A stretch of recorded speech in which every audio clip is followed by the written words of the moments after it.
दिलबर के लिए दिलदार, दुश्मन के लिए तलवार है हम, असं म्हणत भुजबळांनी काल इशारा दिला होता. याला आता जरांगेंनी उत्तर दिलंय. तुम्हाला ज्यांनी मोठं केलं त्यांनाच तुम्ही अटक केली, असं प्रत्युत्तर जरांगेंनी दिलंय. हा फुले शाहू आंबेडकरांचा छत्रपतींचा महाराष्ट्र आहे, हे होऊ देणार नाही, हे आपण त्यांना सांगितलं आहे.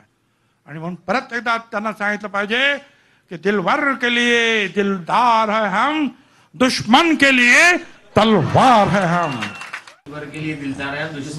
कोणत्या दिलवाराच्या साठी राहिला? ज्यांनी तुला कणगुळील धरून मोठं केलं त्याला अटक केलं. तो कोणाला दिलबर राहिला? तू हिंदी शिकवते दिलबर आहे काय? दिलबर आहे रे तू? सगळा गडबड करायचे ना तू. इथून ते दोन गोंधळे हा माळा ते लटकायला पाहिजे तो गळ्यात, आणि ते द्यायला पाहिजे बुका लावून तुला असं जा सोडून ती असा खांद्यावर तो आहे. सगळा गरबाड्याचं आणि सगळ्या दुनियाचं जे तुला मोठं केलं त्याला त्यांना घातलं. त्यांना देशात हिंदू हृदय सम्राट पदवी दिलेली. मला राजकारणात नाही की देणं घेणं, पण मोठं करणाराचा उपकार ठेवला नाही.